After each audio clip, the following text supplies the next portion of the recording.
ሞትን ድል አድርጎ የሚነሳው በኢየሩሳሌም ነው እንጂ በኤማሁስ አይደለም። የትንሣኤው ቀን እነሱ ግን ወዴት ሄዱ ነበረ? ወደ ኤማሁስ። ምን ሊያደርጉ? መልካሚቱ መንገድ የቷ እንደሆነ ይጠይቁ። እየሰማችሁ ነው? መልካሚቱ መንገድ የቷ እንደሆነች ጠይቁ። ወደ ቤተ ክርስቲያን በምንመጣበት ሰዓት ልዩነታችን ልንገራችሁ። ወደ ቤተ ክርስቲያን ስንመጣ የመጀመሪያው ልዩነት በሩ ላይ ይጀምራል። እናንተ ከበር ምን አድርጋችሁ ትገባላችሁ?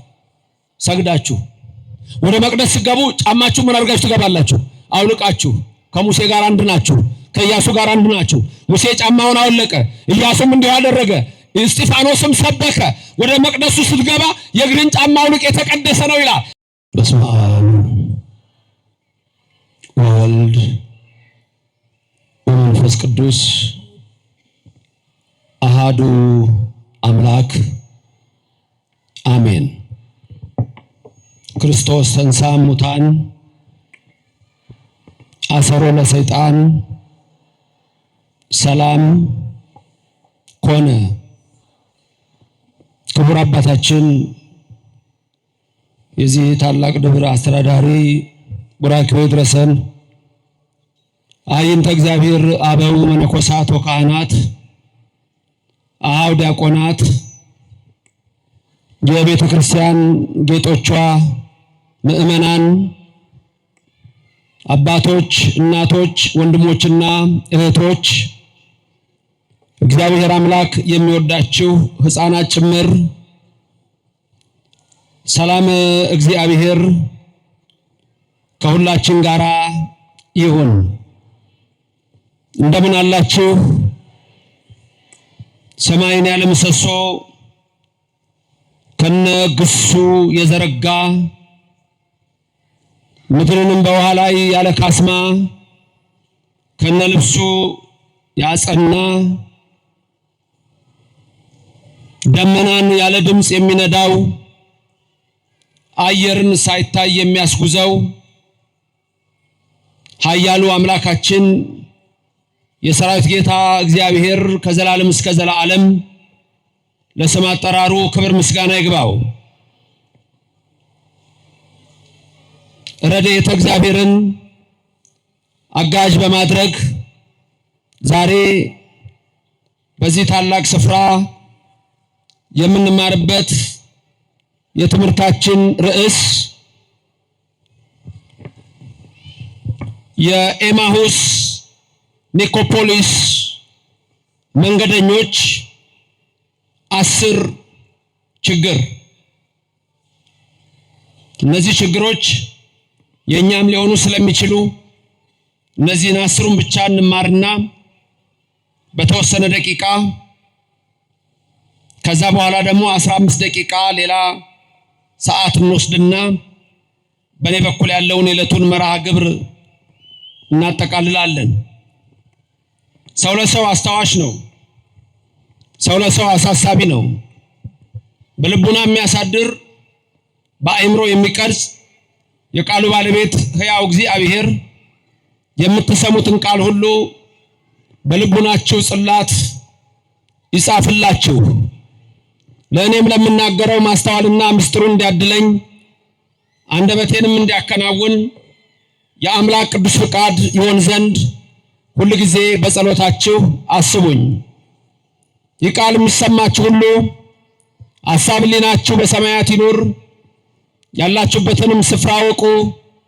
የጽድቅን ቃል ደስ በሚያሰኙ ጆሮዎች አድምጡ። አንድም እንኳን በዚህ ቅጽር እንዲሁም ደግሞ በቤት ሆናችሁ የምትከታተሉ ሁሉ ልቦናችሁን ለሰራዊት ጌታ ለእግዚአብሔር አስማርኩ። የኤማሁስ ኒኮፖሊስ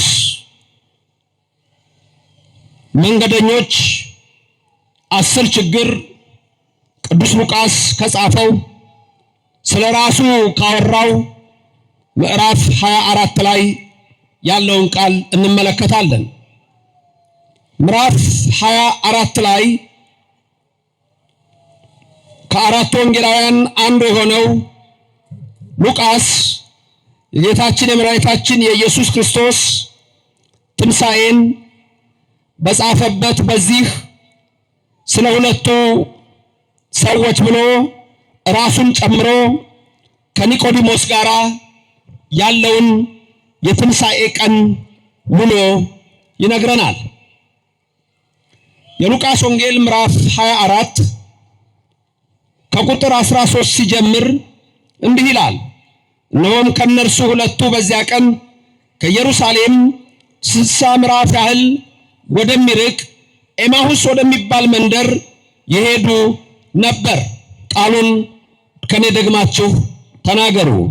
እነሆም ከነርሱ ሁለቱ በዚያን ቀን ከኢየሩሳሌም 60 ምዕራፍ ያህል ወደሚርቅ ኤማሁስ ወደሚባል መንደር ይሄዱ ነበር። አሁን ልብ በሉ። በዚያን ቀን የተባለው ምን ቀን ነው? በዚያን ቀን የተባለው የትንሣኤ ቀን ነው። የትንሣኤ ቀን ደግሞ ዕለተ እሑድ ናት። በዛ በዕለተ እሑድ ከነርሱም ሁለቱ የሚላቸው ከ120 ቤተሰብ መካከል ሁለቱ ናቸው። የጌታችን የኢየሱስ ክርስቶስ ቤተሰቦች 120 ይባላሉ። ቁጥራቸው ሲዘረዘር እንዲህ ነው። 12 ሐዋርያት፣ 36 ቅዱሳት አንስት፣ 72 አርድእት ናቸው። በማቴዎስ ወንጌል ምዕራፍ 10 ላይ 12ቱን እንዴት እንደጠራቸው ታያላችሁ። በሉቃስ ወንጌል ምዕራፍ 10 ላይ ደግሞ ሌላውን 70ውን ጠራ ብሎ 72ቱን እንደጠራ ታያላችሁ። አጠቃላይ 36 ቅዱሳት አንስት አሉ። እነዚህ የጌታ ቤተሰብ ተብለው በጰራቅሊጦስ ዕለት መንፈስ ቅዱስ የወረደላቸው ድንግል ማርያምን መሃላቸው አድርገው ንግሥታችን እመቤታችን እያሉ የሚጠሩ ነበሩ። አሁንም እመቤታችን በመካከላችን ትሆንልን። የነቢያት የሐዋርያት የሊቃውንትን ጉባኤ ባረከ፣ የእኛንም ይባርክልን። ከነርሱም ሁለቱ በዚያን ቀን ከኢየሩሳሌም 60 ምዕራፍ ያህል ወደሚርቅ ኤማሁስ ወደሚባል መንደር ሄዱ ነበረ።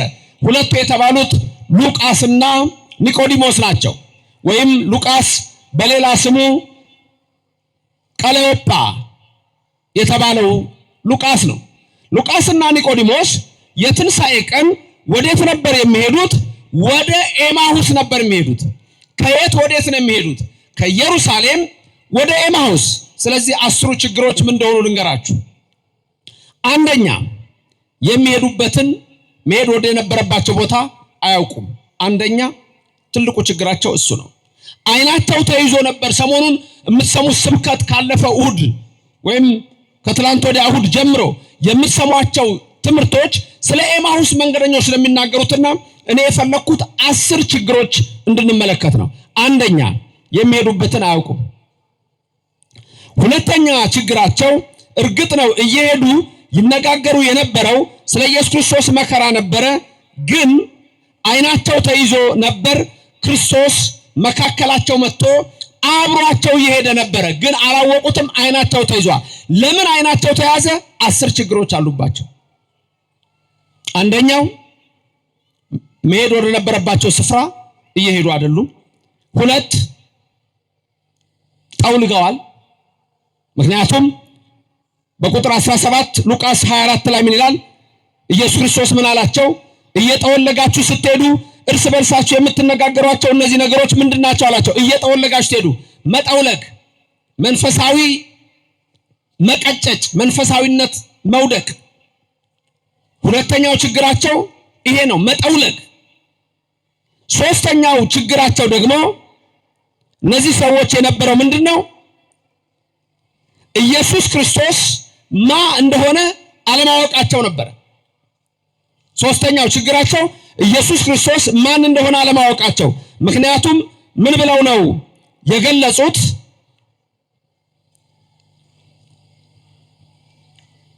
የካህናት አለቆችና መኳንንቶቻችን በሞት ፍርድ እንዴት እንደፈረዱበት፣ እሱ ደግሞ በእግዚአብሔርና በሕዝብ መካከል ታላቅ ነቢይ ነበረ ብለው የኢየሱስ ክርስቶስ አምላክነትን ገና አላወቁም። አራተኛው ችግራቸው ደግሞ ለማን እንደሚያወሩ አያውቁም። አምስተኛው ችግራቸው ተስፋ የቆረጡ ነበሩ። ተስፋ መቁረጥ በሃይማኖት ዘንድ በሽታ ነው። ስለዚህ አምስተኛ እነዚህ ሰዎች ተስፋ የቆረጡ ነበሩ። ምክንያቱም ተስፋ አድርገን ነበረ ኢየሱስ ክርስቶስ እነሆ የዓለም ቤዛ ነው ብለው እንደሚቤዥ እስራኤልን በማለት በዚህ ችግር አላቸው። ሌላው ችግራቸው እነዚህ ሰዎች አንደኛ ሴቶቹ ኢየሱስ ተነስቷል ያሏቸውን አላመኑም። 7 8 መላእክት ኢየሱስ ተነሳ ብለው የሰበኩትን አላመኑም። እንደዚሁ ደግሞ ሌላው ችግራቸው ከነርሱ መካከል ሁለቱ ያሏቸው ጴጥሮስና ዮሐንስ ወደ መቃብሩ ስፍራ ሄደው ኢየሱስ ተነስቷል ብለው ነበረ። ይሄን ሁሉ አላመኑም። ሌላው ችግራቸው 9ኛው ችግራቸው አለማስተዋል ነበር። 10ኛው ችግራቸው ልባቸው የዘገየ ነበር። የነዚህ ሰዎች ችግር ይሄ ነው። 10 ነው። 10ሩ ችግራቸው አንደኛ ወዴት መሄድ እንዳለባቸው አያውቁም። ሁለተኛ በመንፈስ የጠወለጉ ናቸው። ሶስተኛ አላዋቂ ናቸው። አራተኛ ስለ ኢየሱስ ክርስቶስ አላወቁም። አምስተኛ ተስፋ የቆረጡ ናቸው። 6 ሴቶቹ የተናገሩትን አላመኑም። 7 መላእክት የመሰከሩትን አላመኑም። 8 ጴጥሮስና ዮሐንስ የመሰከሩትን አላመኑም። 9 የማያስተውሉ ናቸው። 10 ልባቸው የዘገየ ነበረ። እነዚህ የኤማሁስ መንገደኞች ትልቅ ችግር ነው። ዛሬም የኔና የናንተ ችግር ከነዚህ ከ10ሩ የተወሰነው እኛ ይነካናል። የመጀመሪያ ችግር ምንድነው? ቦታን አለማወቅ፣ መንገድን አለማወቅ። ለምሳሌ መንገድ ሁለት አይነት መንገድ ነው። አሁን እዚህ ጋር ያለው መኖር የነበረባቸው አንድ ቦታ ነው። የት? ኢየሩሳሌም። ምክንያቱም ትንቢት የተነገረ የት ነው? ኢየሩሳሌም። ጌታ የሚሰቀለው የት ነው? ኢየሩሳሌም። ጌታ ሞትን የሚቀምሰው የት ነው? በኢየሩሳሌም ቀራንዮ ተራራ። ጌታ መቃብሩ የተሰናዳው በአርማቴም መሴፋው ሰው የት ነበረ? በዮሴፍ መቃብር ስፍራ ኢየሩሳሌም። ጌታ የሚነሳው የት ነው? ኢየሩሳሌም። መቼ? እሁድ። እነሱ ግን ወዴት እየሄዱ ነው? ወደ ኤማሁስ። ኤማሁስ ምን ይደረጋል? ጌታ እዛ አልተሰቀለ፣ ጌታ እዛ አልተነሳ፣ ጌታ እዛ መከራን አልቀመሰ። ስለዚህ ሞትን ድል አድርጎ የሚነሳው በኢየሩሳሌም ነው እንጂ በኤማሁስ አይደለም። የትንሣኤው ቀን እነሱ ግን ወዴት ሄዱ ነበረ? ወደ ኤማሁስ። ምን ሊያደርጉ? ይሄ ትልቁ የብዙ ሰዎች ችግር ነው። የት ነው መገኘት ያለብን የሚለው ትልቁ ችግር ነው። ሰዎች መነሻ አላቸው፣ መድረሻ አላቸው። አንድ ራበርት የሚባል ሰው የጻፈው ጽሑፍ አለ። ግሪክ ሀገር ሄዶ ነው። ግሪክ ሀገር ሄዶ አቴናን እየጎበኘ፣ ጥንት ነው፣ በማፕ ነው የሚሄደው። ከአቴና ከተማ ወጥቶ ወደ አቴና ለመመለስ መንገድ ጠፋው።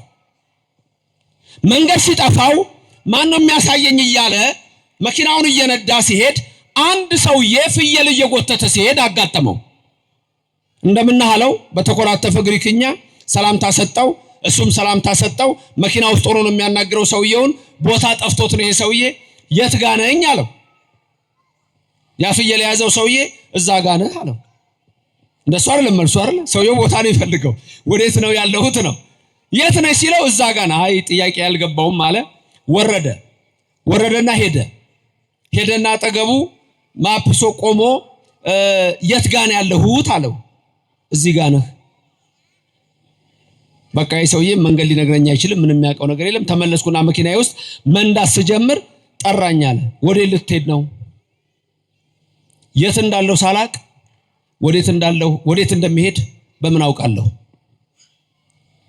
ዓለም በሁለት ጎራ የተከፈለ ነው። በግ አለ፣ ፍየል አለ፣ ስንዴ አለ፣ እንክርዳድ አለ። መልካሚቱ መንገድ አለች፣ ክፉ መንገድ አለች። ኤርምያስ 6:16 ላይ እንዲህ የሚል ቃል አለ። ከኔ ቀጥላችሁ ተናገሩ። መልካሚቱ መንገድ የቷ እንደሆነ ይጠይቁ። እየሰማችሁ ነው? መልካሚቱ መንገድ የቷ እንደሆነች ጠይቁ።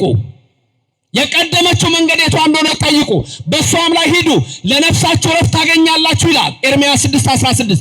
ከዛ ግን ምን እንደሚለው ብዙዎች በዚያች መንገድ አንሄድም አሉ። መንገድ ምንድነው? የማቴዎስ ወንጌል ምዕራፍ 7 ቁጥር 13 ላይ ክብር ይግባው በልብ መታሰቡ በቃል መነገሩ ከፍ ከፍ ይበልና ጌታችን ኢየሱስ ክርስቶስ ምን አለ? በጠባው መንገድ ግቡ፣ በሰፊው መንገድ አትሂዱ። በጠባው መንገድ ሕይወት አለ፣ በሰፊው መንገድ ሞት አለ አለ። መንገድ ወዴት ነው? የኤማውስ መንገደኞች ትልቁ ችግራቸው መገኘት ባለባቸው ስፍራ አልተገኙም። እነሱ መገኘት ያለባቸው ትንቢት የተነገረው ሞትን ቀምሶ ሞትን ድል አድርጎ ሙስና መቃብርን አጥፍቶ የሚነሳበት ቦታ ኢየሩሳሌም ነው። እሱም እሁድ ቀን ነው። እነሱ ግን ወደ ኤማውስ ሄዱ። የኤማውስ መንገድ ስንት ሰዓት ቢፈጅ ይመስላችኋል? ከኢየሩሳሌም ኤማውስ ለመሄድ 8 ሰዓት ይፈጃል በእግር። በመኪና በአሁኑ ሰዓት የ30 ደቂቃ መንገድ ነው። 8 ሰዓት ነው የሚፈጀው በእግር። ያውም የድሮ መንገድ ነው። አሁን አስፋልት ተሰርቷል። 8 ሰዓት ጠዋት ክርስቶስ በሚነሳበት ዕለት እነሱ ወዴት ናቸው? ወደ ሌላ ስፍራ ነው የሚሄዱት። ስለዚህ ሰዎች የት ነው የሚሆኑት የሚለው በጣም ወሳኝ ነገር ነው። ወዴት ነው የምንሄደው? የት ነው የምንሄደው? ባጭሩ ኢየሩሳሌም ኦርቶዶክስ ተዋሕዶ ቤተክርስቲያን ናት። ሰዎች መገኘት ያለባቸው በዚህ ቤተክርስቲያን ነው። በዚህ ቤተክርስቲያን የኢየሱስ ዓለምን የማዳኑ ተግባር ከጽንስ እስከ እርገት ከዛም እስከ ምጽአት የሚነገረው በዚህ ቤተክርስቲያን ነው። ትውልዱ ግን ወዴት ነው ያለው? ወዴት ነው የሚሄደው? ትንሣኤ ያለው እዚህ ነው። ሕይወት ያለው እዚህ ነው። ስጋው ደግሞ ያለው እዚህ ነው። ዕጣኑ ያለው እዚህ ነው። ካህኑ ያለው እዚህ ነው። ታቦቱ ያለው እዚህ ነው። መቅደሱ እዚህ ነው። ስዕሉ ያለው እዚህ ነው። የኦርቶዶክስ ቤተክርስቲያን በጣም ከዓለም ሁሉ የተለየች ቤተክርስቲያን ናት። ክብር ምስጋና ለእግዚአብሔር ይድረሰው። መጀመሪያ ገና ወደ ቤተክርስቲያን በምንመጣበት ሰዓት ልዩነታችን ልንገራችሁ። ወደ ቤተክርስቲያን ስንመጣ የመጀመሪያው ልዩነት በሩ ላይ ይጀምራል። እናንተ ከበር ምን አድርጋችሁ ትገባላችሁ? ሰግዳችሁ። ወደ መቅደስ ስትገቡ ጫማችሁ ምን አድርጋችሁ ትገባላችሁ? አውልቃችሁ።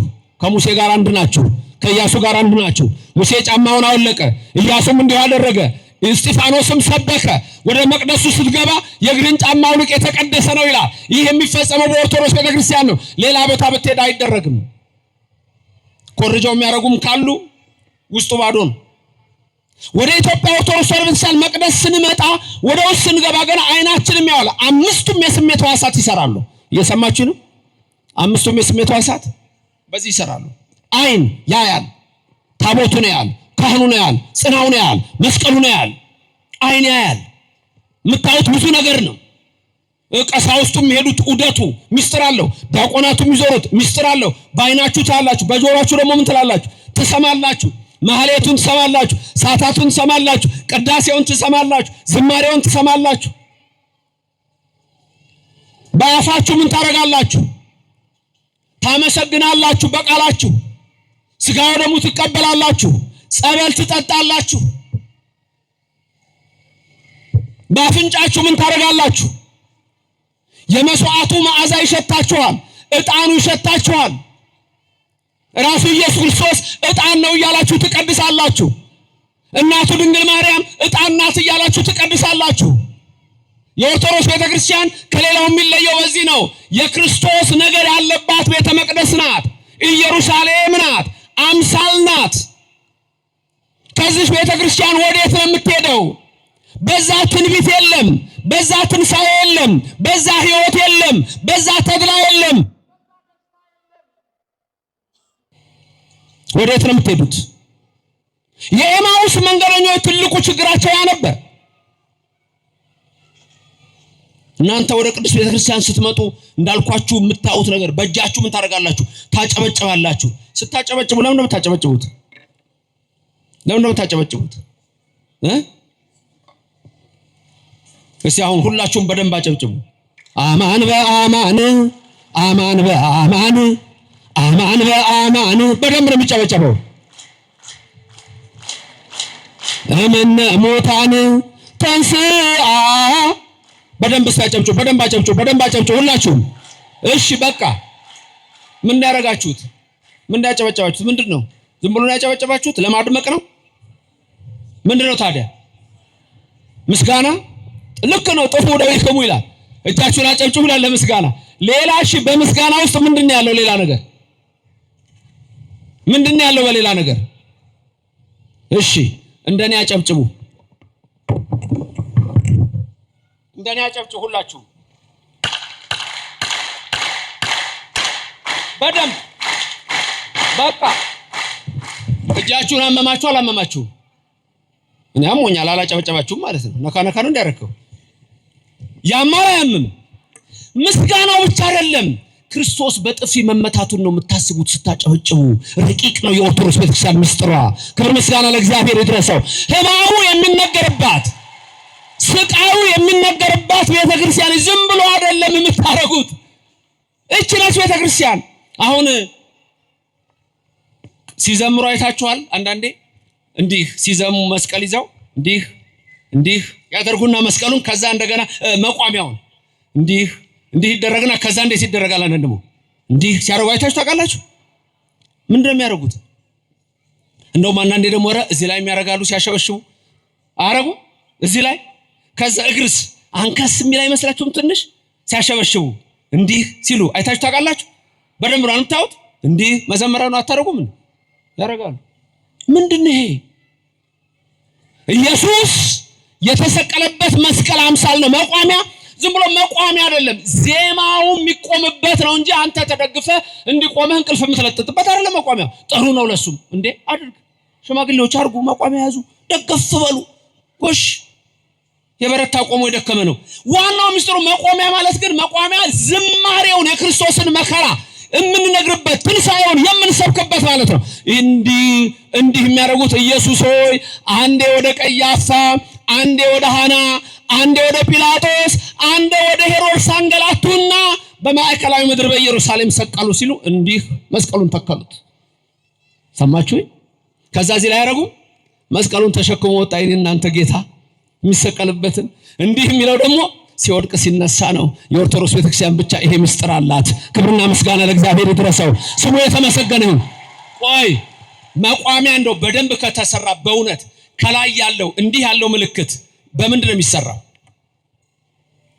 ዋናው ግዴለም በብረትም ይሁን በወርቅም ይሁን ዋናው ግን በምን እንደሚሰራው ልክ ነው በምንድን ነው በቀንድ ነው የሚሰራው ዋናው በቀንድ ነው በብረትም በምንም ይሰራ በብርም ይሰራ በኒኬልም በነሐስ ይሰራ መስቀሉ መቋሚያው የመስቀሉ ምስጢር ሆኖ ከላይ ግን መቋሚያው እንዲህ ያለ ቅርጽ ነው አይደል ያላት እንዲህ አይነት ቅርጽ ናት አሁን ጋር መቋሚያ ስለሌለ ነው አዲሱ መቅደስ ስንገባ ይኖራል እዛል እቺ ማለት መቋሚያ ስትገቡ ልብ ብላችሁ እቺ ማለት ይሄ ማለት ነው የበግ ይሄ ቀንዱ ማለት ነው እንዲህ ቀንድ የሚደረገው ለዛ ነው በግ የተባለው ደግሞ የኔና የናንተ አምላክ ኢየሱስ ክርስቶስ ነው አብርሃም ልጁ ይስሐቅ ሊሰዋ ወደ ሞሪያ ተራራ ሲወጣ ይስሐቅ አባቱ ምን ብሎ ጠይቆት ነበር አባ የታል መስዋዕቱ ልጄ ያምር እግዚአብሔር ያውቃል አለው ወዴት ነው መስዋዕቱ ሲል ከዛ ሞሪያ ተራራ ቀራንዮ በነጭ በግ በዕፀ ሳቤቅ የተያዘ አሳየው በይስሐቅ ፈንታሽ ቤዛ ሆነ ያ በግ ኢየሱስ ምሳሌ ነው ሐረግ እንዲህ የተያዘችበት ደግሞ ማን ናት እመቤታችን ድንግል ማርያም ናት ክብርና ምስጋና ለእግዚአብሔር ይድረሰው ሐረግ ብለን የምንጠራት የወይን ሐረግ የምንላት እሷን ነው መስከረም 25 ጀምሮ ጽጌ ሲቆም ዲያቆናት ሴብክ ጸጋኪ ሲሉ ስሙ ሐረግ ወይን ይላል ተመስሊ ሰማየ ወትወልድ ፀሐየ ወታገምሪ አዶናየ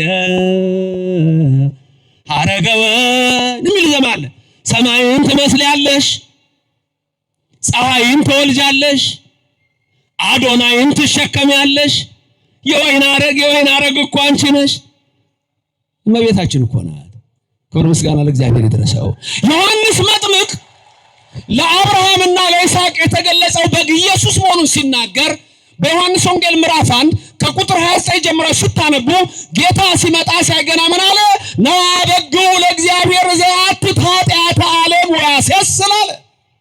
ወያሴስል ኃጢአተ ዓለም የዓለምን ኃጢአት የሚያስወግድ በግ አለው። የዓለምን ኃጢአት የሚያስወግድ በግ የተባለው የኔና የናንተ አምላክ ኢየሱስ ክርስቶስ ነው። ለስም አጠራሩ ክብርና ምስጋና ይግባው። ስሙ የተመሰገነ። በዚች ቤተክርስቲያን ነው የኢየሱስ ከጽንስ እስከ ዕርገት ከዛም ቀድሞ ከዛም በኋላ ያለው የሚነገረው። ምን ልታርግ ወደ ኤማሁስ ትሄዳለህ? ምን ልታርግ በመናፍቃን ድንኳን ትገኛለህ? ትንቢት ያለው እዚህ፣ ብሉይ ያለው እዚህ፣ ሐዲስ ያለው እዚህ። ስለዚህ መንገድህን ማስተካከል ነው መጀመሪያ የሚያስፈልገው። አይናቸው ተይዞ ነበር የተባለው መንገዳቸውን የማያውቁትም። ስለዚህ የመጀመሪያው ችግራቸው ኢየሩሳሌምን ትተው ወደ ሌላ መሄዳቸው ነው። የተነገረላትን ስፍራ ቅድስት ሀገር ሐዳስ ሀገር ይላታል። በራዕየ ዮሐንስ ምዕራፍ 21 ላይ አዲሱ ኢየሩሳሌም ብሎ የሰማይቱን ኢየሩሳሌም ይናገራል። የሰማይቱ ኢየሩሳሌም የምድሩ ኢየሩሳሌም የተሰየመባት አንድም ደግሞ ኢየሩሳሌም ቤተክርስቲያን ናት። 3 ኢየሩሳሌም ልንገራችሁ ባጭሩ፣ 4ም ላደርገው እችላለሁ ነው ይሻላል። 1 ኢየሩሳሌም ጌታ ሞትን ላድርጎ የተነሳባት ኢየሩሳሌም 1። 2 ኢየሩሳሌም ራሷ እመቤታችን ኢየሩሳሌም ናት። 3 ኢየሩሳሌም እቺ ቤተክርስቲያን አምሳለ ኢየሩሳሌም ናት፣ ያውም የሰማዩ ናት። በኢየሩሳሌም ድንቅ ነገር ተደርጓል። በዚህ ቤተክርስቲያን ድንቅ ነገር ይነገራል። 4ኛ ኢየሩሳሌም ሰማያዊት ኢየሩሳሌም የምትባለው ሐዳስ ሀገር መንግስተ ሰማያት ናት። 4ቱም አሏችሁ። ያችን ኢየሩሳሌም ተወዷታላችሁ? ጌታ ሞትን ድል አድርጎ የተነሳባትን ተወዷታላችሁ? አትወዷትም? እመቤታችንንስ እችንስ ቤተክርስቲያን ያችንስ መግባት ትፈልጋላችሁ? ክብር ምስጋና ይግባው እግዚአብሔር። ያድርግላችሁ። ይሄ 4ቱ ጥያቄ በሌላ እምነት ባሉ ቢጠየቁ የላቸውም። ሌላ ቀርቶ እናት የላቸው። ይሄ ፌሚኒዝም የሚባል እንቅስቃሴ አለ ዓለም ላይ አሁን እዚህ ሀገር ያጠነጥኑታል። እዚህ መጽሐፌ ላይም ጽፌዋለሁ። የፌሚኒስት ቲዮሪ ፌሚኒዝም ምንድነው? በአብዛኛው በቃ እግዚአብሔርን ሁሉ ለምንድነው አንቺም ማለለው የሚል ክፉ ዘመን ላይ ነው የደረሰው። ዋይ ጋድ ሺ ማለት አለብን የሚሉ ናቸው። እዚህ ሀገርም ስለመጣ ነው አሁን ይሄን የምናገረው። እኔና እናንተ ግን የእናት ችግር የለብንም። ድንግል ማርያም እናታችን ነች አይደለችም? እቺ ቤተክርስቲያን እናታችን ነች አይደለችም? ታዲያችሁት ኢየሩሳሌም ራሱ ሰማያዊት መንግስተ ሰማያት አንተ ነው የሚባለው አንቺ። መንግስተ ሰማያት ምንድነው? አንቺ ድንግል ማርያም አንቺ፣ ቅዱስ ቤተክርስቲያን አንተ። ቅዱስ ቤተክርስቲያን ነው ቅዱስ ቤተክርስቲያን ምን እንደምትሉት ቅዱስ እናቶች ክብር ያለባት የሚነገርበት እግዚአብሔር እርሱ ራሱ አንተ አቡነ ወአንተ እምነ፣ አንተ አባታችን አንተ እናታችን እንለዋለን። ክብር ምስጋና ለእግዚአብሔር ይድረሰው። ከኔ ቀጥላችሁ ተናገሩ ሁላችሁም። እግዚአብሔር ሆይ፣ ከኔ ቀጥላችሁ እግዚአብሔር ሆይ አንተ አባታችን ነህ፣ አንተ እናታችን ነህ። የጸሎት ሐሙስ ዕለት ሰሞኑንም ሳነሳ ነበር። እግር ሲያጥቡ ምን ነበር ሲሉ የነበሩት? ሐዋርያቲሁ ከበበ እግረ አርዳኢሁ አጸበ ኮኖሙ አበ ወእመ። አባትም እናትም ሆናቸው። የኦርቶዶክስ ልጆች እግዚአብሔር አባታችሁ ነው። የኦርቶዶክስ ተዋሕዶ ልጆች እግዚአብሔር እናታችሁ ነው። ክብርና ምስጋና ለእግዚአብሔር ይድረሰው። አባትም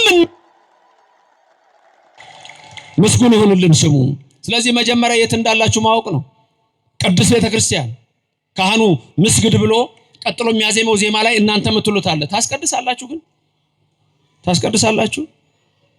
አብዛኛው ሰው እኮ አያስቀድስም። ቲክቶክ ላይ ነው እኮ ያለው። ቲክቶክ መጠቀም ኃጢአት ነው አይደለም እምላችሁ እኔ። እስከ ሌሊቱ 9 ሰዓት ድረስ ቅዳሜ ቲክቶክ ላይ ከሆንክ አንተ ከእግዚአብሔር መንፈስ የራቅ በደለኛ ነህ። አንቺም እንደዛው ቁጭ ብሎ። እኔ እኮ የሚገርመኝ ቲክቶክ አይቼ አላውቅም። ሰዎች አንዳንድ እየቆነጠቡ የሚልኩልኝ አለ። ተኝታ ቁጭ ብላ 40 ሰው ይሰማታል። እሺ ጋይስ ደግሞ የሚሉታሉ። አሁን ደግሞ የመጡት ጋይስ ይላሉ። ጋይስ እንደ ፋሽን መሆኑ ነው። ጋይስ እንግሊዘኛ ነው። ድሮ ሳስተምር እንግዲህ ደግሞ አሁን ያኔ ትዝ ይለኛል ሳስተምር ማይ ጋድ ይል ነበር። ማይ ጋድ ከዛ አሜሪካኑ ወደ ማይ ጋሽ ይለውጠዋል። አንተ ደግሞ የኔ ጋሽ ይበል እያልኩ ሳስተምር ነበር። ቋንቋ ማወቅ ጥሩ ነው። ጋይስ ያው ስርዓትን እንዴት እየለቀክ እንደመጣወቅ አሁን በርካቶች በቲክቶክ እና በዩቲዩብ የምትመለከቷላችሁ። ሶሻል ሚዲያ ጥቅም አለው። መሳሪያ ካረጋችሁ ግን ለምሳሌ ቲክቶክ ላይ ትምህርት ተምሬ እንደው በረከት አገኛለሁ ለካል የመንገድ ላይ የወደቀው ዘር ማለት ወዲያው ሸይጣን ይለግማ መጣ። አንድ የእግዚአብሔር ቃል እንዲተመር ራቁቷን የመጣች ደግሞ ትመጣና ከልብህ ነቅላ ትሄዳለች። የት ነው ትውልዱ ያለው? ያስቀድሳል ወይ? የኤማውስ መንገደኞች ትልቁ ችግራቸው ያሉበትን ቦታ አለማወቅ ነው። ወዴት እንደሚሄዱ አለማወቅ ነው። በዕለተ ሰንበት ካላስቀደሳችሁ፣ ጠዋት ማታ ቤተክርስቲያን ካልተሳለማችሁ፣ የኮቪድ ጊዜ አታስታውሱ? ቤተክርስቲያን አልናፈቃችሁ? እዚህ እንኳን ብዙም አይደለም፣ በውጭው ሀገር በተለይ ባሰ። እዚህም ቢሆን ቤተክርስቲያን ለመሄድ አንዳንዴ እኮ ንስሐ ሳትገባ ልትነጠቅ ትችላለህ እኮ። ወዴት ነው የምትሄደው? ኢየሩሳሌምን ትቶ ኦርቶዶክስ ተዋሕዶ ቤተክርስቲያንን ትቶ ሰማያዊት ኢየሩሳሌም ይችናል። አባታችን የእመቤታችን ቅዳሴ ለፍልሰታ ሲቀድሱ መጨረሻ አዳፌ ነፍሱን የአባ ሕርያቆስ ሲሉት አልሰማችሁ? ኦ አንትሙ ሕዝበ ክርስቲያን በከመ ተጋባይክሙ በዛቲ ዕለት ከማሁ ያስተጋባይክሙ በደብረ ጽዮን ቅድስት ወበኢየሩሳሌም አጋዚት በሰማያት። ዛሬ በዚህ ቀን እንደተሰበሰባችሁ እናንተ ሕዝበ ክርስቲያን ሁላችሁ ነፃ በመታወጣ ሰማያዊት ኢየሩሳሌም ይሰብስባችሁ። ሁሌም የምትባሉት ይሄን ነው፣ በሰማያዊት ኢየሩሳሌም ይሰብስባችሁ። ይቅርታ የቅዳሴው መምህር ነኝ፣ እንግዲህ በንግግር መሃል ዜማ እያበላሸው። ተመልከቱ፣ ሁሌ የምንመኘው ኢየሩሳሌም መግባት ነው። ስለዚህ የኤማውስ መንገደኞች የሉቃስና የኒቆዲሞስ ትልቁ ችግራቸው እችን ቅድስት ቤተክርስቲያን አምሳል የነበረች ያችን ኢየሩሳሌም የጌታ ሞቱ ትንሣኤው የተነገረባት እሷን ትተው ወደ ሌላ ሀገር ይሄዱ ነበር። ከዚህ በላይ ታዲያ አይን መያዝ አለን? ብዙዎች ከዚህ ቤተክርስቲያን አልወጡም እንዴ? ከዚህ የክብር ቦታ ራሳቸውን አላራቁም እንዴ? ዛሬ ዕጣን ይሸታቸው የነበሩ ሰዎች ዛሬ የት ናቸው? እንደናንተ ቅድም ለእግዚአብሔር ክብር የሚሰጡት በዚህ ስፍራ ላይ ታቦት ሲወጣ እልል ይሉ የነበሩ ሰዎች የት ናቸው? የኤማውስ መንገደኞች ትልቁ ችግር ይሄ ነው። ሌሎቹን አጠር እያደረኩ ልናገር ከሰዓት አኳያ። የእነዚህ ሰዎች ሌላ ችግራቸው ምን ነበረ? የመንፈስ መጠውለግ።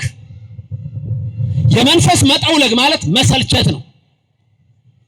አንዳንድ ሰዎች ብዙ ሰዎች ይዋቸው ትላንት እኔም እኮ ያኔ እኮ እማር ነበር ቤተክርስቲያን፣ ዛሬ የት ነው? የለም።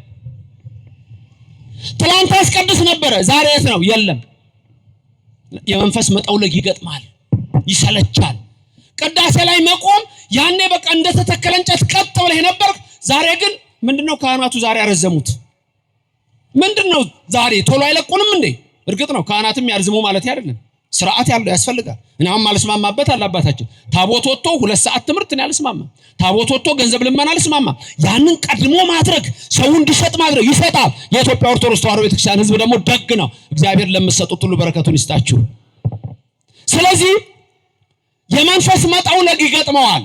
የለም ቅድም እንዳልኩት ዕጣን ይሸተው የነበረው ዛሬ የሚሸተው ሌላ ነገር ነው። ሐሺሽ ነው የሚሸተው። የኦርቶዶክስ ልጅ ነው። አንገቱ ላይ ማተብ አስሯል። ስጋው ደግሞ አይቀበልም። ወደ እግዚአብሔር ቤት መጥቶ አይሰግድም። በስካር እየወደቀ ነው። የመንፈስ መጠውለግ ያስፈልጋል እና ያስጨንቃል። የመንፈስ መበርታት ያስፈልጋል። ቅርታ የመንፈስ መበርታት ያስፈልጋል። ሁልጊዜ በኃይል የተመላችሁ ነው የምትሆኑት። ሁልጊዜ በቅዳሴው ላይ በኃይል የተመራችሁ በርትታችሁ፣ ታምሩን ስትሰሙ በርትታችሁ፣ ኃይል የሚሰጥ እሱ ነው። ኃይሉን ይስጣችሁ፣ ብርታቱን ይስጣችሁ። የመንፈስ መጠውለግ በሽታ አንዱ ትልቁ የኤማውስ መንገደኞች ችግር ነበረ። ሌላው ችግራቸው ደግሞ ምንድነው? ዋናውን እንመልከትና ተስፋ መቁረጥ ነበር።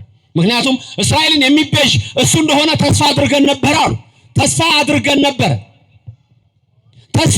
ነበረ ሲባል እነዚህ ሰዎች አንደኛ ኢየሩሳሌም ነው ጌታ የሚነሳው። እነሱ ግን የሚሄዱት 8 ሰዓት መንገድ ርቀት። ስለዚህ እነዚህ ሰዎች የክርስቶስ ነገር ቀድሞ የተነገረው ከሞት ይነሳል የተባለው ሁሉ በእነሱ ውስጥ የለም። ተስፋ መቁረጥ በሁሉም መንገድ ተስፋ መቁረጥ አይቻልም። ክርስቲያን ተስፋ አይቆርጥም የሚባለው ለምንድን ነው? ሁልጊዜ ክርስቲያን በተስፋ ስለሚኖር ነው። ስንጸልይ ምን ብለን ነው የምንጸልየው? አባታችን ሆይ በሰማይ የምትኖር መንግስት ትምጣ ማለት ተስፋ ነው። በሕይወታችሁ በአንዳች ነገር ተስፋ ትቆርጡ ዘንድ እግዚአብሔር አይፈልግም። አይዘገይም እግዚአብሔር ይላል ዕንባቆም። አንዳንድ ጊዜ በህይወታችሁ በኑሯችሁ የምትፈልጉት ነገር ይኖራል፣ የምትለምኑት ነገር ይኖራል፣ ቶሎ ላይ ይሳካ ይችላል። ሉቃስ 18 ላይ ጌታ እንደነገረን አንድ ሴት ነበረች ዕለት ከባላ ጋር ይፍረድልኝ እያለች ወደ ዳኛ ትሄድ ነበር። አልፈረደላትም። በየዕለቱ እየሄደች ግን ጨቀጨቀችው። በኋላ ግን ይሄ ክፉ ዳኛ ምን አለ? እግዚአብሔርን ባልፈራ ሰውንም ባላፍር እቺ ሴት ስራዬን አወከችኝ ጨቀጨቀችኝ ብሎ ፈረደላት። ክፉ ዳኛ እንዲህ ካረገ እናንተ ዕለት ለምትጸልዩ ሰዎች እኔ እግዚአብሔር አልሰማም አደርግላችኋለሁ ይላል። ያደርግላችሁ እግዚአብሔር። ይፈጽምላችሁ ይላል። ይፈጽምላችሁ እግዚአብሔር። አይችልም? አያደርግም? በረከቱን ይስጣችሁ። ስለዚህ ተስፋ መቁረጥ በክርስቲያን ዘንድ የለም። በቃ ኑሮ ተበላሸ አለቀ አይባልም። የዶኪማስን ጓዳ ማስታወስ ነው። ወይን ጠጅ አልቆ ባዶ በሆነ ሰዓት ተስፋቸው በተሟጠጠ ሰዓት ኢየሱስ ክርስቶስ በእናቱ በድንግል ማርያም ምልጃ እንደገና ውሃን ወደ ወይን ጠጅ ለውጦ 6 ስጋኖች ሙሉ ሆኑ። ይሁንላችሁ፣ ሕይወታችሁ ሙሉ ይሁንላችሁ። እግዚአብሔር ማለት ይሄ ነው። በመጨረሻ ሰዓት እንኳን ይመጣል። ተስፋ አትቁረጡ ነው የተባለው። በቢታንያ ማርያና ማርታ ወንድማቸው አልዓዛር በሞተ ጊዜ ዮሐንስ ወንጌል ምዕራፍ 11 ላይ ስትመለከቱ ማርያምና ማርታ አስበው የነበረው ምንድነው? ወንድማችን በታመመ ጊዜ ጌታ መጥቶ ያድነዋል ብለው ነው ያሰቡት። መልእክት ላኩበት፣ አልመጣም። ጌታ የመጣው መቼ ነው? ከሞተ በኋላ። አሁን እነሱ በዛ ሰዓት ምን አድርገዋል? ተስፋ ቆርጠዋል። ሌላ ተስፋ ነበረቻቸው በትንሣኤ ዘጉባኤ የምትል። አሁን ግን ወንድማችን ይነሳል ብለው አላሰቡም። አሁን ይደረጋል። እግዚአብሔር አሁን ያደርጋል። አሁን ያደርግላችሁ፣ የምትሹትን ያደርግላችሁ። በዚህ ኖሮ ቢሆን ኖሮ ጌታ ሆይ ወንድማችን አልዓዛር ባልሞተ ነበር አሉት። በዚህ ኖሮ ቢሆን ኖሮ ወንድማችን አልዓዛር ባልሞተ ነበር። ይሄ ምን ማለት ነበር ነው? አያችሁ፣ ነበር ባልሞተ ነበር። ጌታ ግን የታመመ ብቻ አይደለም የሞተን ከመቃብር እንደሚያወጣ ሊያሳያቸው ሄደ። አልዓዛር ናውጣ ሲለው የሞተው ሰው ብድግ ብሎ ወጣ። ክብርና ምስጋና ለሥላሴ ይሁን። ኢየሱስ ክርስቶስ በምትፈልጉት ሰዓት በምንም ተስፋ አትቁረጡ። በነፍስ ጉዳይ ወደ መንግስተ ሰማያት ባለን ጉዞ በስጋዊም ህይወታችሁ ውስጥ ተስፋ አትቁረጡ። ክርስቲያን በፍጹም ተስፋ አይቆርጥም። እግዚአብሔር ሁሉን ማድረግ የሚችል ድንቅ አምላክ ስለሆነ በቃ እኮ ደጋውን ቆላ ማድረግ የሚችል ደጋውን ቆላ፣ ቆላውን ደጋ ማድረግ የሚችል እግዚአብሔር ነው። ቀንና ሌሊትን ማፈራረቅ የሚችል እግዚአብሔር ነው። አንድም ሌላ ኃይል አይችልም። የኔና የናንተ አምላክ ክብርና ምስጋና ይግባው። ስለዚህ እግዚአብሔር ለኔና ለናንተ የሚነግረን በዕንባቆም ነብይ ምንድነው? ተስፋ አትቁረጥ ነው። መዝሙር 69 ስትመለከቱ ቶሎናልኝ አትዘግይብኝ። አንዳንዴ የሚዘገይ ነገር ተስፋ ያስቆርጣል። አትዘግይብኝ። አንዳንዴ ለምናችሁ ያልሆነላችሁ ሰዎች ልትኖሩ ትችላላችሁ። ምን ይሆን ችግሩ? ምስጋናችሁ ትንሽ ነው? ልመናችሁ እንዲበዛ የተደረገው አላውቅም። አንዳንድ ሰው ምክንያቱም ልመና ያበዛል ሲደረግለት ግን ወዲያው ነው። አንዳንዱማ የለም ጭራሽ እኮ እግዚአብሔርን ሁሉ ሊሸውድም ይሞክርኳል። እግዚአብሔር ሊሸውድ ይሞክር። እግዚአብሔር ሆይ ካደረክልኝ ሰንጋበሬን ሸጬ አምጥቼ እሰጣለሁ። ስለቱ ማይደርስ ወዲያው ደረሰ ስለቱ። ከዛ በኋላ ሰንጋበሬን ሸጬ ነው ያለው፣ ስለቱ ደረሰ። አንዳንድ ሰው ሲሳል የሚናገረውን አያውቅ። እግዚአብሔር ያንተን ገንዘብ አይፈልግ፣ መታዘዝን የሚፈልገው። ያ ሰውዬ በሬውን ከዶሮ ጋር ይዞ ገበያ ይወጣ። ዶሮዋ ስንት ነው ሲሉት 100,000 ብር። በሬው ስንት ሊሆን ነው? አይ በሬው እንኳን ቀላል ነው። ስንት ነው? 5,000 ብር። በቃ በሬውን ብቻ ሽጥልኝ። አይ ተለያይቶ አይሸጡም። ሌላው መጣና ምን ዋጋው እኮ ተቀያየረ እንጂ አንድ ነው አለ። በ105,000 ብር ገዛውና ወደ ቤቱ ሄደ። ሰውየው መጥቶ አይተሃል እንግዲህ መድኃኒዓለም በሬን በስንት እንደሸጥኩት። እግዚአብሔር የሚሸወድ አምላክ ነው። ቶቶ ያለው ደግሞ እንጂ ያኛው የሚገርም እኮ ነው። ለሚካኤል ተስሎ በሬው ጠፍቶ ነው። 3 ቀን እኮ በሬው የለም ጠፍቷል። ኧረ እንደው በሬን ሚካኤል፣ ኧረ እንደው በሬን አለ። ልክ ጸሎቱን አድርጎ ሲወጣ በሬው እዛ ጋር ቆሟል። ወይ ቶ ሚካኤል አግኝቼዋለሁ። ከእግዚአብሔር ጋር ምን አይነት ግንኙነት ነው ያላችሁ? እርግጥ ነው አንድ ነገር ሲዘገይ ተስፋ የሚያስቆርጡ ነገሮች ይመጣሉ። ስለዚህ ዳዊት ራሱ ይመስለኛል ረፍጠን ይላል። ልጁ ሲያሳድደው በዮርዳኖስ ወንዝ ከረሞጫው በደረቱ ወድቆ የጸለየ ጸሎታለች። ነጽር ጊዜ ወሰደ ዶቴ የምትል ወይ ተጎንዲ የምትል አዘግይብኝ። እግዚአብሔር አይዘግይባችሁ፣ ጠብቀው። እናንተ ቸኩላችሁ ሊሆን ይችላል። ድሮ ጀምሮ ይሄን ቃል እናገረዋል። አንዳንደኛ ምን ቸኩለዋል? ሰዓት ግን አለው እግዚአብሔር። ጊዜ ገቢር ለእግዚአብሔር። ብቻ በሁሉም መንገድ ይድረስላችሁ፣ ይፈጥኖ ይድረስላችሁ። እናንተ ወዴት ነው የምታዩት? ወደ ኢየሩሳሌም ነው? ወደ ተራራው ነው? ወይስ ወደ ኤማሁስ ነው? እሱ ነው እኮ ጥያቄው። አንሳይኩ አይንቴ መንገላ አድባር ማይቴ ይምጻ ረድኤቴ የሰ እምኀበ እግዚአብሔር ዘገብረ ሰማየ ወምድረ ዳዊት ዓይኖቼን ወደ ተራራ አነሳው ረድኤቴ ከወዴት ይመጣል? ረድኤቴ እንጂ ረድኤቴማ ሰማይና ምድርን ከፈጠረው ከእግዚአብሔር ነው። ለኔ እናንተ ረድኤት ሰማይና ምድርን ከፈጠረው ከእግዚአብሔር ነው። ከምድር መሪዎች፣ ከምድር ነገስታት፣ ከምድር ሰዎች፣ ከሳይንቲስቶች፣ ከምድር አካላት አይደለም። የኔና የእናንተ በረከት ሰማይና ምድርን ከሰራው ከእግዚአብሔር ነው። ስሙ ለዘላለም የተመሰገነ ይሁን። ክብርና ምስጋና ለስሙ ይድረሰው። በመንፈስ መዛል መጠውለግ አያስፈልግም። ንቁ ሁኑ፣ ሁሌ ንቁ። እንደውም በቤተክርስቲያን ስርዓት ዲያቆን ጭራ ይዞ ይዞራል። ሊቀ ዲያቆኑ ያንቀላፉ ሰዎች ካሉ እያስቀደሱ ተነሱ ይላል። ይሄ ሁሉ ህግ አለው በቤተክርስቲያናችን ውስጥ ንቁ እንዲሆን። ተንሱ ለጸሎት ስንት ጊዜ ነው የሚባለው ቅዳሴ ላይ? በትንሹ ብዙ ጊዜ የሚባለው እሱ ነው አይደል? ተንሱ ለጸሎት በትንሹ ስንት ጊዜ ይባላል? ስንት ጊዜ ይባላል? በትንሹ ችግር የለም 13 ጊዜ በትንሹ 12 13 ጊዜ። ቆይ 12 13 ጊዜ ዲያቆኑ ተንሱ ለጸሎት ተነሱ የሚለው እናንተ ተቀምጣችሁ ነው ቆማችሁ ነው? አብዛኛው ምን ሆኖ ነው? የታመመ የደከመው ካልሆነ በስተቀር ሁሉም ሰው ምን ሆኗል? ቆማችሁ ተንሱ ለጸሎት የምትባሉት ምንድነው? የመንፈስ መጠውለግ እንዳያጋጥማችሁ ነው። ህሊናችሁ አይምሯችሁ ሁሉ የት እንዳለ እንድታውቁ ጸሎት ላይ እንዳላችሁ አንዳንዴ ሐሳብ ይሄዳል። ሽው ነው እኮ የሚለው ሐሳብ እዚህ ቆሞ እኮ እያስቀደሰ እቤቱ የሚያንጎዳጉድ ሰው እኮ አለ። እቃ ምሰበራለች እዚህ ሆና ቤቱ እቃ ምሰበር ስታዘጋጅ ሐሳቡ ሄዱ። አንዳንድ ሰው ሲጸልይም ደግሞ እንደዚህ ነው ሐሳቡ ብትንት ይላል። ስለዚህ የት እንዳላችሁ ሐሳባችሁ እንዳይበተን ቤት ውስጥ ችግር የለም ማማ እርሶ እንደፈለጉት በሉ። ጸሎት እያደረጉ ይላል ረቡናው ሊገነፍል ነው እግዚአብሔር ተደሰነ አራሳቱን ቀነሽ አድርጊው። አንዳንድ ሰዎች አሉ እንደዚህ ቅዳሴ ላይ ቆመህ ግን ወደዚህና ወደዚህ የምታይበት የለም። ቅዳሴው ሲጀምር ንባቡ እናንተ አታውቁም እንጂ ስርዓት አለው። አስቀድሞ ምን ይላል? ወንድሜ ሆይ እዚህ ቆመህ በሐሳብ ወደ ሌላ ቦታ አትሂድ፣ ካህኑ ላንተ መስዋዕት እያቀረበ ነው። ስለዚህ በዚህ ቦታ ጸንተህ ቆመህ ስለ ኃጢአት ተለማመን ይላል ህጉ። የቅዳሴው መግቢያ ተንሱ ለጸሎት ለማንቃት ነው። የት እንዳለ የመንፈስ ዝለት እንዳይገጥም። በቃ ክርስቲያን ጠንካራ ነው። በነገራችን ክርስቲያን ለፍስፍስ አለም ታውቃላችሁ። አንገቱን እንኳን ለሰይፍ ሲሰጥ እኮ ምንም አይፈራም ክርስቲያን። ለፍስፍስ አለም ክርስቲያን አሁን ያመጣችሁት አንዳንድ እንዲህ ማለት ይሄ ከዜሮ በታች የሆነ ትህትና የለም። ክርስቲያን ንቁ ነው። ይመጣል ይሰግዳል፣ ንቁ ነው። አካሄዱ ንቁ ነው። በስራ ቦታ አንደኛ ነው። በትምህርት ቦታ አንደኛ ነው። በንግድ አንደኛ ነው። በግብርና አንደኛ ነው። ኦርቶዶክስ ክርስቲያን ማለት ይሄ ነው። አንደኛ ነው። ስንተኛ ነው ንገሩኝ? እናንተ ስንተኛ ናችሁ? እንዴ እሱ እኮ ነው ክርስትና ማለት። ታዲያ ነገሩ ምን ታደርግ? እጣኑ ካንተ ቤት አይመጣም፣ የሚያከፋፍሉት ሌሎች ናቸው። ዘቢቡ ካንቺ ቤት አይመጣም፣ የሚያከፋፍሉት ሌሎች። ተነስ፣ እግዚአብሔር የሥጋም የነፍስም አምላክ ነው። ተነስ። ለምን ማጽዳት አይሆንም? ጀምር፣ ተነስ።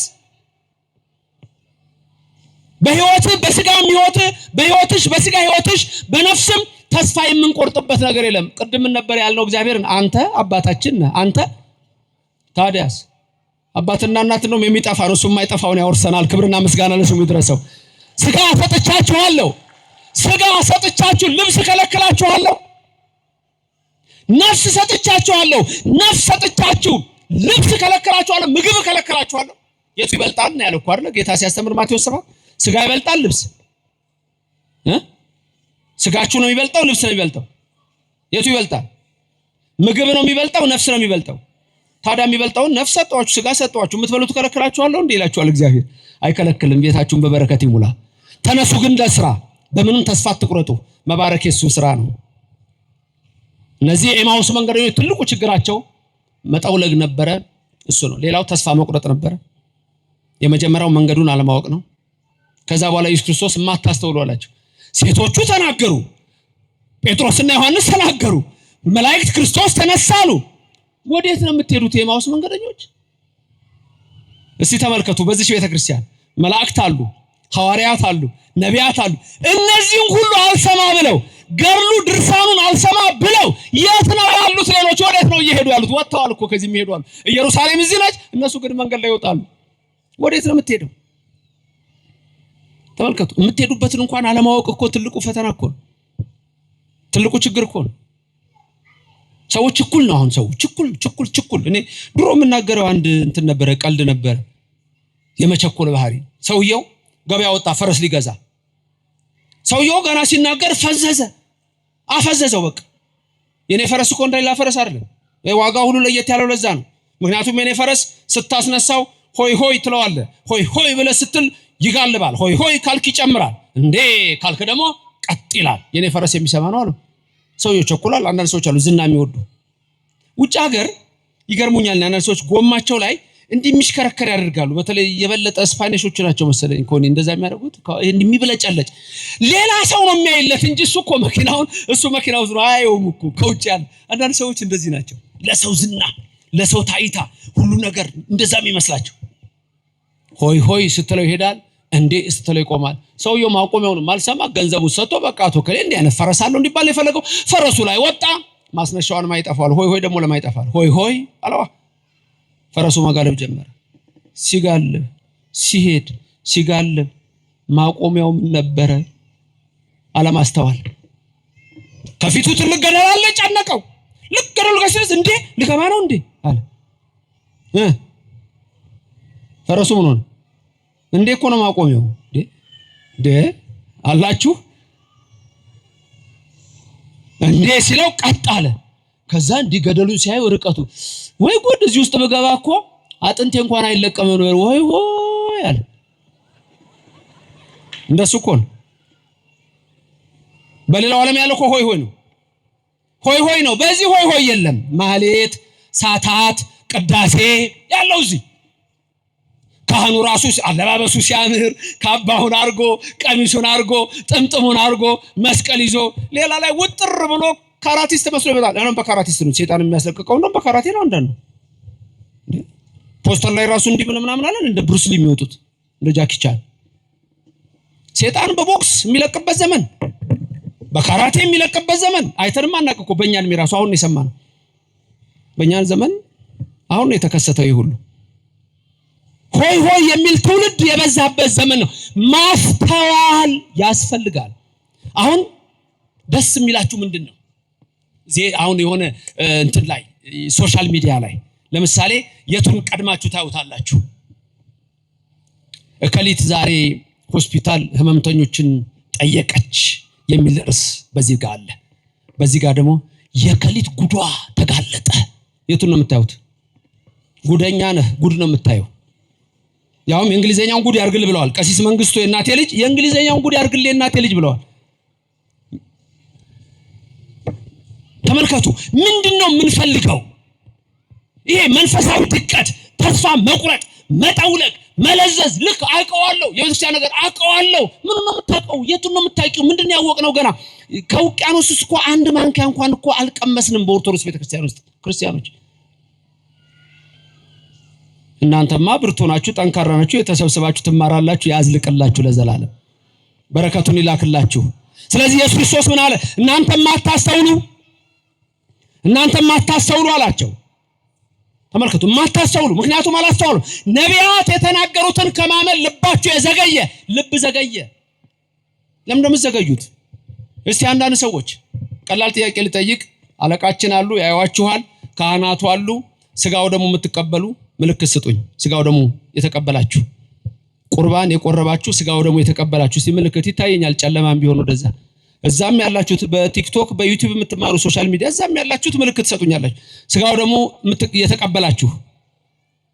የተቀበላችሁ እሺ፣ ያልተቀበላችሁ ምን አላወጣችሁ? ተቀበላችሁ አሉላችሁ። በመጀመሪያ አንድ ነገር ወቁ። ሁላችሁም የኦርቶዶክስ እምነት ተከታዮች ስጋው ደግሞ ተቀበላችኋል። አመስግኑት አባታችሁን። ሁላችሁም ተቀበላችኋል። ችግሩ ምንድነው ካላችሁኝ፣ አቋርጣችኋል። አያችሁ፣ አቋርጣችኋል። ገና በ40 ቀንህ አይደለም እንደ ስጋው ደግሞ የተቀበልከው አንተ። በ80 ቀንሽ አይደለም እንደ ታዘሽ ክርስትና ተነስተሽ ስጋው ደግሞ የተቀበልሽው። አንገታችሁ ላይ ታስሩ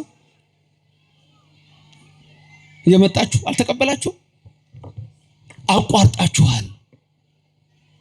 ለምንድነው አሁን ልባችሁ የዘገየው? ለምንድነው የጠወለጋችሁት? ለምንድነው የጠፋችሁት? እግዚአብሔር ይፈልጋችኋል። ቅረቡ አቤሁ ወያበርህ ለክሙ፣ ወደሱ ቀረቡ እሱም ያበራላችኋል። እግዚአብሔር ጨለማችሁን ያርቅላችሁ፣ ብርሃኑን ያብራላችሁ። ከዛ ደስ የሚለው ቃል ምንድነው? ኢየሱስ ክርስቶስ በብሉይ የነበረውን ትንቢት በጠቅላላ በትንቢት የተነገረውን በኦሪት የተነገረውን ያንን በጠቅላላ ተረጎመላቸው ይላል እዛ ሉቃስ 24 ላይ መጨረሻ ላይ ተረጎመላቸው። ከኔ ቀጥላችሁ ንገሩኝ፣ በብሉይ የተጻፈውን ትንቢት ተረጎመላቸው። የት ነው ትርጉሙ ያለው? እዚህ ጋር የለም። ሉቃስ 24 ላይ የለም ትርጉሙ። ተረጎመላቸው ይላል። የት ነው ያለው ትርጉሙ? አያችሁ። ለዚህ ነው በኢትዮጵያ ኦርቶዶክስ ተዋሕዶ ቤተክርስቲያን መጽሐፍ ቅዱስን ከነ ትርጓሜው የምንቀበለው። በዚህ ቤተክርስቲያን ያደረገን እግዚአብሔር ስሙ የተመሰገነ ይሁንልን።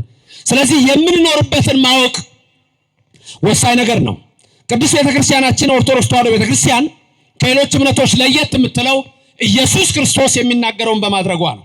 ብሉይና ሐዲስ በዚህ ቤተክርስቲያን ተከብሮ ይኖራል። የብሉይን ከዛ ጀምሮ ያለውን ተረጎመላቸው። በአቤል የደነገጡትን በሄኖክ ትንሣኤ ሙታን ሰበከላቸው። ገና መጀመሪያ አቤል ተገደለ፣ በወንድሙ ተገደለ። ከዛ በኋላ ደነገጠ የሰው ልጅ። ከዛ በኋላ ሞተን እንቀራለን እያለ ሲምል ራሱ ደማ አቤል ያጥምቀኝል ነበር። ወዲያው ግን ሄኖክን አመጣና ትንሣኤ ሰጣችኋለሁ አለን። ክብርና ምስጋና ለእግዚአብሔር ይድረሰው። ሄኖክ ሞትን አልቀመሰም ይላል ኦሪት ዘፍጥረት ምዕራፍ 5 ላይ 22 ስትመለከቱ ሄኖክ ሞትን አልቀመሰም እግዚአብሔር ወስዶታልና ወይ ተረክበ ለሞት ይለዋል። ለሞት አልተገኘም ይለዋል። አልተገኘም ለሞት። እግዚአብሔር ለሞት አያድርጋችሁ፣ ለህይወት ያድርጋችሁ። ለምን ያድርገን? ለህይወት። የሥጋ ሞት አይደለም ዋናው፣ የነፍስ ሞት ነው። በነፍስ እንዳትሞቱ። ስለዚህ እግዚአብሔር ሁሉን ነግሮናል። በብሉይ ዘመን ያለውን ሁሉ ምስጢር ረቂቁን ነገር ተርጉሞ ነገራቸው። ኦርቶዶክስ ተዋሕዶ ቤተክርስቲያን የኢየሱስ ክርስቶስ ትንሣኤው የሚነገርባት አስቀድሞም ልደቱ የሚነገርባት። እስቲ ለልደት አስቡት። ለሊት ተሰብስቦ ብርሃን አብርተን ልክ ዛሬ እንደተወለደ ትንሣኤ ላይ ደግሞ ልክ ዛሬ እንደተነሳ በየቀኑ። ምክንያቱም እዚህ ቤተክርስቲያን ነው በየሁዱ ትንሣኤን ነው የምናከብረው። በየሁዱ ትንሣኤን ነው የምናከብረው። በየዕለቱ ስንሰበሰብ እግዚአብሔር ነው። በዚህ መተን ቃለ ጉባኤ ስንማር ክርስቶስ ሲያስተምር የነበረውን ያን ወንጌል ነው የምናስታውሰው። ክርስቶስ በመካከላችን ይሆናል፣ በመካከላችን ይሆንልን። ድንግል ማርያም በቀኝ በግራ ትቁምላችሁ፣ ከፊት ትምራችሁ፣ ከኋላ ትከተላችሁ። በልቡናችን ከልጇ ጋር ነግሳ ለዘላለም ትኑር።